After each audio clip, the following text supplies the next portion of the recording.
Hi, this is Rajesh Sharma. నేను future city సెంట్రిక్గా వీడియోలు చేయడం స్టార్ట్ చేసి ఇంకొక 4-5 రోజులైతే 2 సంవత్సరాలు పూర్తవుతుంది. జూలై 31, 2024లో స్టార్ట్ చేశాను. ఈ వీడియో రికార్డ్ చేస్తున్నది జూలై 26, ఇంకొక 5 డేస్.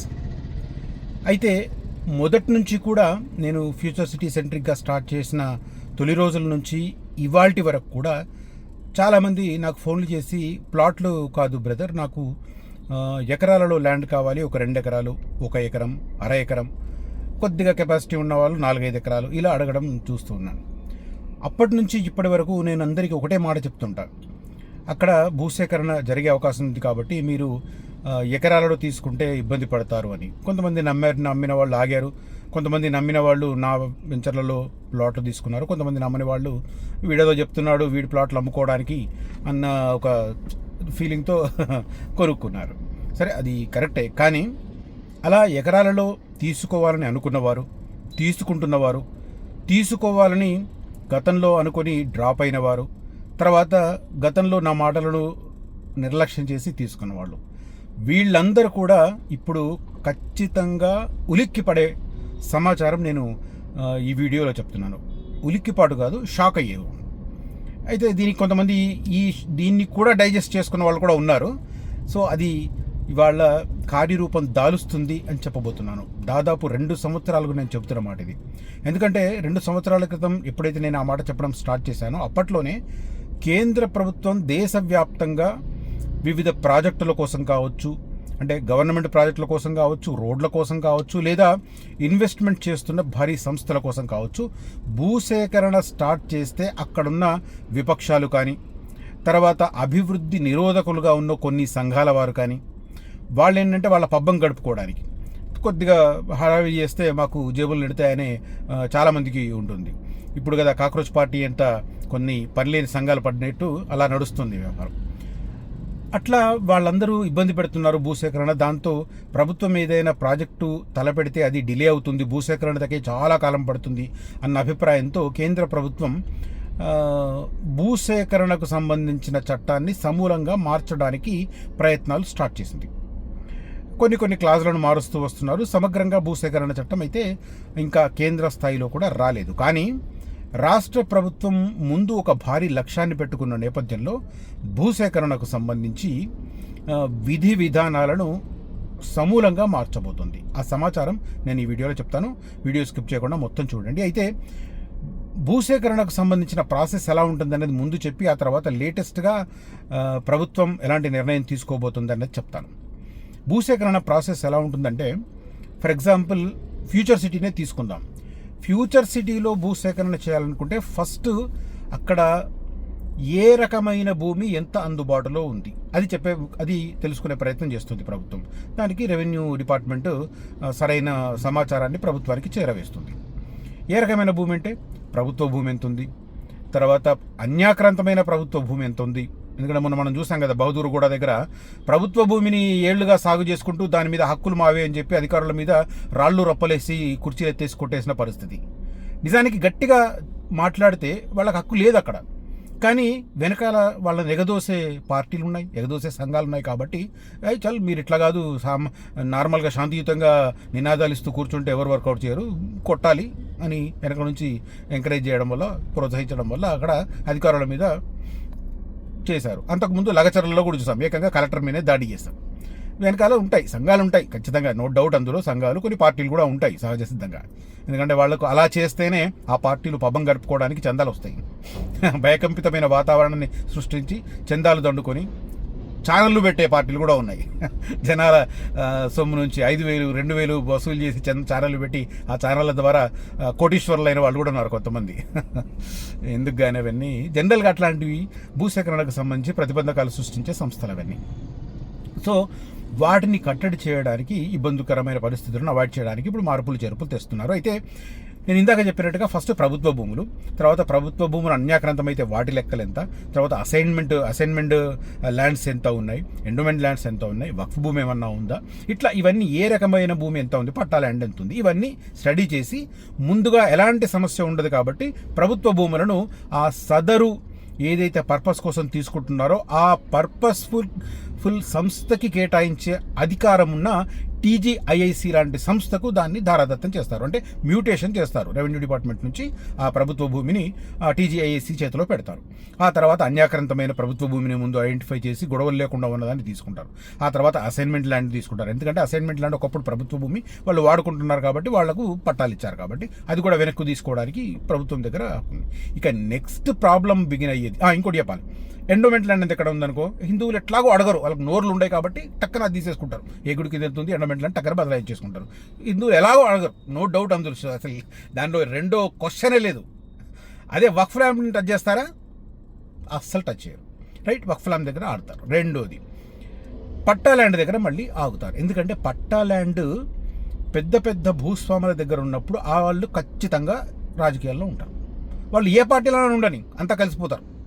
భూసేకరణ వచ్చేసరికి పట్టా ల్యాండ్ దగ్గర ఆ ల్యాండ్ యజమాని ఎవరు, ఏ పార్టీకి సంబంధించిన వాడు, ఇవన్నీ లెక్కలు ఉంటాయి. మళ్ళీ ఒకవేళ ఏదైనా పార్టీకి సంబంధించిన బడా నాయకునికి ల్యాండ్ కనుక ఉందనుకో అటువైపు కన్నెత్తి చూడరు. మళ్ళీ ఆ దగ్గర ఉన్న సామాన్యులు కూడా లాభపడతారు దానివల్ల, అది వేరే విషయం అనుకోండి. ఈ రకంగా రకరకాల భూములను ఐడెంటిఫై చేసి ఇబ్బందికరమైన పరిస్థితులు లేని వాటిని ముందుగా మ్యూటేషన్ చేసుకొని, ఇప్పుడు ఫ్యూచర్ సిటీ అనుకోండి టీజీఐసిసి మ్యూటేషన్ చేస్తారు. అట్లా స్టెప్ బై స్టెప్ చేసుకుంటూ వస్తారు. ఇది ఒక పద్ధతిని అనుసరిస్తూ వస్తున్నారు. పట్టా ల్యాండ్ మీరు ఎంత డబ్బులు ఇచ్చినా, అక్కడ గవర్నమెంట్ వాల్యూకు 5 రెట్లు ఇచ్చినా 6 రెట్లు ఇచ్చినా, ఇప్పుడు మొన్న చెప్పాలంటే రతన్ టాటా రోడ్డుకు కొన్ని ఏరియాలలో ఎకరానికి ₹1,00,00,000 పరిష్కారం కూడా ఇచ్చారు. కానీ అక్కడ ఏంటి వాళ్ళు చెప్పేది, అక్కడ 10 కోట్లు ఉంది. మరి 10 కోట్లు ఉన్న దగ్గర కోటి ఇస్తే వాళ్ళకి ఏడా సాటిస్ఫాక్షన్ ఉంటుంది. సో అట్లా అది లెక్క అనమాట. సో ఈ రకంగా ఎక్కడ భూసేకరణ చేయాలన్నా పట్టాలనే విషయంలో సమస్యలు, ఆర్థికపరమైన సమస్యలు వస్తాయి. తద్వారా సాటిస్ఫాక్షన్ లేకపోవడం వల్ల న్యాయపరమైన చిక్కులు కూడా క్రియేట్ అవుతాయి. సో ఈ రకంగా స్టెప్ బై స్టెప్ వెళ్తున్నాయి. ఇప్పుడు ప్రభుత్వం వీటన్నింటికి చెక్ పెట్టడానికి సమూలంగా మార్పులు చేర్పులు తెస్తుంది. ఆ మార్పులు ఏంటి ఇప్పుడు నేను చెప్తాను. రైట్, మార్పులు చెప్పే ముందు ఫ్యూచర్ సిటీ అనేది కొంతమందికి డౌట్ఫుల్గా ఉంది, కొంతమందికి క్లారిటీ ఉంది. క్లారిటీ ఉన్న వాళ్ళు ఎలాగో ఎక్కడ ఏంటి అనేది కొద్దిగా అవగాహన తెచ్చుకొని నిర్ణయం తీసుకుంటున్నారు. వాళ్ళు కూడా ఎక్కడ ఇన్వెస్ట్ చేయాలనేది, గవర్నమెంట్ యాక్టివిటీ ఎంత, గవర్నమెంట్ యాక్టివిటీ ఉన్న చోట నెగిటివ్ పాయింట్స్ ఏమున్నాయి అనలైజ్ చేసుకోండి. ఏదైతే ఎఫ్సిడిఏ బిల్డింగ్ కనపడగలుగుతున్నాయని చాలామంది రెచ్చిపోతున్నారు. అమెజాన్ డేటా సెంటర్ అనగానే రెచ్చిపోతున్నారు. కంట్రోల్స్ డేటా సెంటర్ అనగానే రెచ్చిపోతున్నారు. అక్కడ రతన్ టాటా రోడ్ వస్తుందని చెప్పి రెచ్చిపోతున్నారు. కానీ మెయిన్ ఒకటి గుర్తుపెట్టుకోండి, డేటా సెంటర్లు భూగర్భ జలాలను పిండి పారేస్తాయి. ఎట్లా పిండి పారేస్తాయని ఇవాళ ఒక పర్సన్ కూడా నాకు దానికి ఎక్స్ప్లెయిన్ చేశారు. లిటరల్లీ నేను I'm not a scientist, but అది నాకు చెప్పాలనిపిస్తుంది. కానీ నేను I have to study, depth study చేసిన తర్వాత చెప్తాను. భూగర్భ జలాలను పిండి పారేస్తాయి. కాబట్టి ఎవరైనా బేగరికంచ, పంజాగూడ, మీర్ఖాన్పేట సరౌండింగ్లో గనక అనుకుంటే మాత్రం 1కి 100 సార్లు ఆలోచించండి. 10 సార్లు కాదు, 100 సార్లు ఆలోచించండి. మీకు అక్కడ గవర్నమెంట్ యాక్టివిటీ కనిపిస్తుండొచ్చు. ఎఫ్సిడిఏ బిల్డింగ్ బ్రహ్మాండంగా కనిపిస్తుంది, స్కిల్ యూనివర్సిటీ కన్స్ట్రక్షన్ కనిపిస్తుంది, అమెజాన్ డేటా సెంటర్ కనిపిస్తుంది, అమెజాన్ డేటా సెంటర్ ఎక్స్టెన్షన్ కనిపిస్తుంది, దాని ఎదురుగా పవర్ గ్రిడ్ కనిపిస్తుంది, దాని పక్కనే కంట్రోల్స్ డేటా సెంటర్ కనిపిస్తుంది. కానీ వీటన్నింటికీ ఇబ్బందికరమైన పరిస్థితి, భూగర్భ జలాలను డేటా సెంటర్లు మొత్తం పిండి పారేస్తాయి. అక్కడ భూగర్భ జలాలు అంతరించిపోతాయి. ఇది నేను ఎందుకు చెప్తున్నానంటే, యాక్చువల్గా అమెజాన్ డేటా సెంటర్లకు పాశ్చాత్య దేశాలు, అభివృద్ధి చెందిన దేశాలు లైక్ అమెరికా కూడా డేటా సెంటర్లను సిటీస్కి 100 కిలోమీటర్ల దూరంలో ఏర్పాటు చేస్తున్నాయి. ఎందుకు అంటే భూగర్భ జలాలు అంతరించిపోతాయి ఆ ప్రాంతంలోని. కానీ మన దగ్గర అలాంటి ఫ్యూచరిస్టిక్ దృక్పథం లేని వాళ్ళు సిటీకి దగ్గరలలో డేటా సెంటర్లు కేటాయిస్తున్నారు. అది చాలా నెగిటివ్. పోనీ అనుమతిస్తున్నారు కానీ వాళ్లకు పారిశ్రామిక అవసరాల కోసం అవతల నుంచి నీళ్లు తెచ్చుకునే సదుపాయం కల్పించాలి కదా. ఫర్ ఎగ్జాంపుల్ ఫ్యూచర్ సిటీలో ఏర్పాటయ్యే డేటా సెంటర్లకు ఈ మూసీ రివర్ ఫ్రంట్ ఏదైతే ఉందో, నాగోల్ మన సిటీలో ఉందో, నాగోల్ దగ్గర సివరేజ్ ట్రీట్మెంట్ ప్లాంట్ ఉంది ఎస్టీపీ. అక్కడ నుంచి ఆ 56 కిలోమీటర్ల పైప్ లైన్ వేసి పారిశ్రామిక అవసరాలకు అక్కడికి తీసుకెళ్ళాలి. కానీ అక్కడ ఆల్రెడీ డేటా సెంటర్లు పనిచేస్తున్నాయి. ఇంకొక 2 డేటా సెంటర్లు ఇంకొక 1 yearలో ఏర్పాటు కాబోతున్నాయి. మరి ఎట్లా ఈలోగా ఈ 56 కిలోమీటర్ల పైప్ లైన్ పూర్తవుతుందా? నీళ్ళు అందుతాయా? పోనీ అందినవి సరిపోతాయా? కాబట్టి ఖచ్చితంగా గ్రౌండ్ వాటర్ డిగింగ్ చేయాలి. సో వచ్చే 5-6 సంవత్సరాలు అక్కడ గ్రౌండ్ వాటర్ను కంప్లీట్ చేసేస్తాయి అవి. కాబట్టి అక్కడ ఇది ఆలోచించండి. రెండో పాయింట్ చెప్తున్నాను, డేటా సెంటర్లు ఏర్పాటు అయ్యే వరకే మ్యాన్ పవర్ ఎక్కువగా అవసరం. వన్స్ డేటా సెంటర్లు ఎస్టాబ్లిష్ అయితే ఒక్కో డేటా సెంటర్లో 1000 మందికి కూడా ఉద్యోగాలు ఉండవు. ఇది ఆలోచించండి. ఇప్పుడు కంట్రోలర్స్ కానీ, అమెజాన్ డాటా సెంటర్ ఇప్పుడున్నది కానీ, లేదా ఎక్స్టెన్షన్ కాబోతున్నది కానీ, అవి ఎస్టాబ్లిష్ అయ్యే 1-2 ఇయర్స్ వరకు మాత్రమే అక్కడ ఎంప్లాయ్మెంట్ అవసరం. వన్స్ ఎస్టాబ్లిష్ అయిపోయింది, అప్పుడు మ్యాన్ పవర్ మినిమైజ్ అవుతుంది. ఈ 2 పాయింట్ల దృష్ట్యా మీర్ ఖాన్ పేట వైపు వద్దు. లైఫ్ సైన్సెస్ హబ్ ఎక్కడైతే ఏఐ దాన్ని కాంపెన్సేట్ చేయలేదో అలాంటి లైఫ్ సైన్సెస్ హబ్లో భారీ ఎంప్లాయ్మెంట్ ఉంది. అక్కడ మీరు ఇన్వెస్ట్ చేస్తే ఖచ్చితంగా లాభపడతారు. అది యాచారం మండలం, Nagarjuna Sagar road, Medipalli surrounding areas. ఇవి క్లియర్ కట్గా స్టడీ చేయండి, నిర్ణయం తీసుకోండి. నేను చెప్పింది నమ్మకపోతే మీరు గూగుల్లో చేయండి, డేటా సెంటర్ల వల్ల దుష్ఫలితాలు ఏంటి, డేటా సెంటర్లలో ఉద్యోగాలు ఏ రకంగా ఉంటాయి, స్టడీ చేసి తర్వాత అక్కడ ఏర్పాటవుతున్న గవర్నమెంట్ సంస్థల్లో కూడా స్కిల్ యూనివర్సిటీ కావచ్చు, ఎఫ్సిడిఏ కావచ్చు, ఎంత ఎంప్లాయ్మెంట్ ఉంది, ఇవన్నీ స్టడీ చేయండి. తర్వాత ప్రైస్ పరంగా కూడా యాచారం ఏరియాకి ఆ మీర్ ఖాన్పేట అందరు మోజుపడుతున్న కారణంగా ఆ సరౌండింగ్ ఏరియాస్కి విపరీతమైన ధర తేడా ఉంది, వ్యత్యాసం ఉంది. అది కూడా స్టడీ చేసి సరైన నిర్ణయం తీసుకోండి. నా అడ్వైజ్ అయితే యాచారం మాల్ సరౌండింగ్ ఏరియాస్లో ఇన్వెస్ట్మెంట్ ఖచ్చితంగా అప్రిషియేషన్ అద్భుతంగా ఉంటుంది. దానికి రీజన్స్ ఏంటో కూడా నన్ను కలిస్తే నేను ఎక్స్ప్లెయిన్ చేస్తాను. రైట్, ఇక coming back to the subject, భూసేకరణకు సంబంధించి ప్రభుత్వం పూర్తిగా ఆ టైటిల్నే మార్చుతుంది. భూసేకరణ కాదు, అంటే ల్యాండ్ అక్విజిషన్ కాదు, ల్యాండ్ పూలింగ్, భూ సమీకరణ. ఇది ఇప్పుడు ప్రభుత్వం చేయబోతున్న పని.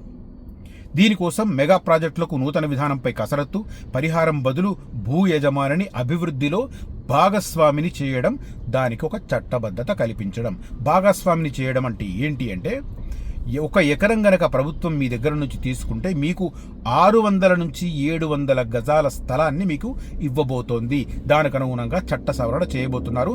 మున్ముందుగా చట్ట సవరణ కంటే ముందే ఈ బహదూర్ కూడా దగ్గర ఎక్కడైతే హైస్పీడ్ రైల్ టెర్మినల్ వస్తుందో అక్కడ రైతులకు 600 గజాలు ఇవ్వాలని ప్రభుత్వం సూత్రప్రాయంగా నిర్ణయించింది. వాళ్లకు చెప్పి కన్విన్స్ కూడా చేసింది. సో చట్టం కాకముందే దాని ఇంప్లిమెంటేషన్ కూడా ప్రారంభమవుతుంది. ఎకరానికి 600 నుంచి 1000 చదరపు గజాల దాకా అభివృద్ధి చేసిన భూమి తిరిగి ఇచ్చేలా కొత్త పాలసీ. తెలంగాణ ప్రాంత సమగ్ర అభివృద్ధి ప్రణాళిక బిల్లును అసెంబ్లీలో ప్రవేశపెట్టబోనున్న సర్కారు. దానికి సంబంధించిన కసరత్తు శరవేగంగా కొనసాగుతుంది. అందులో ల్యాండ్ పూలింగ్కు ప్రత్యేక అధ్యాయాన్ని పొందుపరచబోతున్నారు. తెలంగాణలో భూసేకరణకు నూతన విధానం అమలులోకి రాబోతోంది. ప్రభుత్వ ప్రాజెక్టుల కోసం చట్టబద్ధంగా భూమిని సేకరించడం, నిబంధనల ప్రకారం పరిహారం చెల్లించడం ప్రస్తుత పద్ధతి. కానీ దీనివల్ల భూములు కోల్పోతున్న రైతులు కొందరు కోర్టులను ఆశ్రయించడం, అభివృద్ధి పనులను అడ్డుకోవడం, తర్వాత నష్టపరిహారాన్ని పై వివాదాలు ఉండడం, సరిపోవట్లేదని చెప్పి గొడవలు చేయడం, ఇవన్నిటి కారణంగా చాలా ప్రాజెక్టులు ఏళ్ల తరబడి పెండింగ్లో పడుతున్నాయి. దీన్ని అవాయిడ్ చేయడానికి మొత్తం భూసేకరణకు సంబంధించిన విధి విధానాన్ని ప్రభుత్వం మార్చబోతుంది. భూ యజమానాన్ని అభివృద్ధిలో భాగస్వామిని చేసే విధానానికి చట్టబద్ధత కల్పించే దిశగా ప్రభుత్వం అడుగులు వేస్తోంది. కొత్త విధానంలో రైతులు భూమిని ప్రభుత్వ అభివృద్ధి సంస్థకు ఇస్తారు. అక్కడ ప్రభుత్వం భూమి, రోడ్లు, డ్రైనేజీ, నీరు, విద్యుత్తు, పార్కులు, ఇతర ఇన్ఫ్రాస్ట్రక్చర్ కల్పించిన తర్వాత, అభివృద్ధి చేసిన తర్వాత అందులో నిర్ణీత భాగాన్ని రైతుకు తిరిగి ఇస్తుంది, డెవలప్ చేసిన తర్వాత. ఈ మేరకు తెలంగాణ ప్రాంత సమగ్ర అభివృద్ధి ప్రణాళిక బిల్లు 2026ను త్వరలో అసెంబ్లీలో ప్రవేశపెట్టబోతోంది ప్రభుత్వం. భూసేకరణకు ప్రత్యేక అధ్యాయాన్ని ఇందులో చేర్చారు. తెలంగాణ పట్టణ అభివృద్ధి విధానంలో కీలక సంస్కరణగా ప్రభుత్వం భావిస్తుంది. భూమి ఇచ్చిన యజమానికి ఎకరానికి 600 నుంచి 1000 గజాల దాకా అభివృద్ధి చేసిన ఫ్లాట్ ఇస్తారు. కాకపోతే ఎగ్జాక్ట్ ఆయన భూమి కోల్పోయిన చోట కాకుండా మొత్తం ఎంటైర్, ఫర్ ఎగ్జాంపుల్ ఒక 50 మంది రైతుల దగ్గర కలిపి ఒక 100 ఎకరాలు తీసుకుందనుకోండి. 100 ఎకరాలలో ఒక్కొక్కరికి 600 చొప్పున కౌంట్ చేస్తే 100 మందికి ఎంత వస్తుంది కౌంట్ చేసి వాళ్లకు ఒక చోట కేటాయించి మిగతా దాన్ని ఇతర ప్రాజెక్టులకు వాటికి కేటాయించడానికి వాడికి సపరేట్ ఇన్ఫ్రాస్ట్రక్చర్, వీటికి సపరేట్ ఇన్ఫ్రాస్ట్రక్చర్ ప్రభుత్వం చేస్తుందన్నమాట. ల్యాండ్ రీకాన్స్టిట్యూషన్ ఆఫీస్ ఎల్ఆర్ఓని ఏర్పాటు చేస్తారు దీని కొత్త దాని ప్రకారం. తర్వాత గైడెడ్ ల్యాండ్ పూలింగ్ GLP చట్టబద్ధత కల్పిస్తారు. వివాదాల పరిష్కారానికి అప్పీల్ బోర్డు ఉంటుంది. సాంకేతిక పర్యవేక్షణకు టెక్నికల్ అడ్వైజర్ ఉంటారు. ఎందుకు ఈ విధానం అంటే నేను ఇందాక చెప్పినా అది హైదరాబాద్ పరిసర ప్రాంతాల్లో ప్రభుత్వ ప్రాజెక్టుల కోసం భూసేకరణ ప్రభుత్వానికి భారంగా మారింది. రీజనల్ రింగ్ రోడ్డు, పారిశ్రామిక కారిడార్లు, ఫ్యూచర్ సిటీ, ఇండస్ట్రియల్ పార్కులు, శాటిలైట్ టౌన్షిప్లు, బుల్లెట్ ట్రైన్ టెర్మినల్, మెట్రో విస్తరణ, లాజిస్టిక్ పార్కుల వంటి వాటికి 1000 ఎకరాల భూమి సేకరించాల్సి ఉంది. కొన్ని ప్రాంతాల్లో ప్రభుత్వం ఎకరానికి ₹1,00,00,000 వరకు పరిహారం చెల్లించిన సందర్భాలు ఉన్నాయి. ఇందాక చెప్పాను కదా, రతన్ టాటా రోడ్డు బిగిన్ అయ్యేన దగ్గర నుంచి ఫస్ట్ 3-4 కిలోమీటర్ల ఏరియాలో విపరీతంగా ల్యాండ్ ప్రైజింగ్ ఉంది కాబట్టి ఎకరానికి అక్కడ ₹1,00,00,000 ఇచ్చారు. సో దీంతో ప్రాజెక్టుల వ్యయం అంచనాలకు మించిపోతోంది. ఈ పరిస్థితుల్లో ప్రభుత్వంపై ఆర్థిక భారాన్ని తగ్గించడంతో పాటు భూములు ఇచ్చే రైతులకు భూసేకరణ చట్టం ద్వారా వచ్చే ఆదాయం కంటే మెరుగైన విధానాన్ని అందుబాటులోకి తెస్తే ఇరువైపులా ప్రయోజనాలుంటాయనే సదుద్దేశంతో నూతన విధానాన్ని ప్రభుత్వం కసరత్తు చేస్తోంది. దీనివల్ల అభివృద్ధి వేగంగా జరిగే అవకాశం ఉంది. ల్యాండ్ పూలింగ్ విజయవంతం కావాలంటే చేసుకోవాలంటే ట్రాన్స్పరెన్సీ ఉండాలి, పారదర్శకత ఉండాలి, సమన్యాయం ఉండాలి, అందరికి ఈక్వల్ జస్టిస్ ఉండాలి, ప్లాట్ల కేటాయింపుల్లో కూడా క్లారిటీ ఉండాలి, తర్వాత డెవలప్మెంట్కి సంబంధించి కూడా ఒక టైం టేబుల్ ఉండాలి, రైతులకు సంబంధించి పూర్తి సమాచారం అందుబాటులో ఉండాలి. ఈ విధానాన్ని ఆల్రెడీ గుజరాత్లో మోదీ ముఖ్యమంత్రిగా ఉన్నప్పుడు అక్కడ స్టార్ట్ చేశారు. సో దాన్ని కాపీ చాలామంది కొడుతున్నారు. దాన్ని కాపీ కొట్టింది ఎక్కడంటే మహారాష్ట్ర, తమిళనాడు, ఆంధ్రప్రదేశ్ రాష్ట్రాల్లో ల్యాండ్ పూలింగ్పై విధానాలను ప్రభుత్వం అధ్యయనం చేసింది. అమరావతి నమూనాలో అభివృద్ధి చేసిన నివాస వాణిజ్య ప్లాట్లు ఇచ్చే విధానంలో కూడా పెద్ద ఎత్తున భూసేకరణీకరణ జరిగిన అమల్లో జాప్యం కారణంగా ఇబ్బందులు వచ్చాయి, రాజకీయ మార్పుల వల్ల ఇబ్బందులు వచ్చాయి. అలాంటి పరిస్థితి రాకుండా ఇవన్నింటినీ సమగ్రంగా స్టడీ చేసి జాగ్రత్తలు తీసుకొని నిర్ణయం తీసుకొని దానికి అనుగుణంగా ప్రభుత్వం ముందుకు అడుగు వేయాలని చూస్తుంది.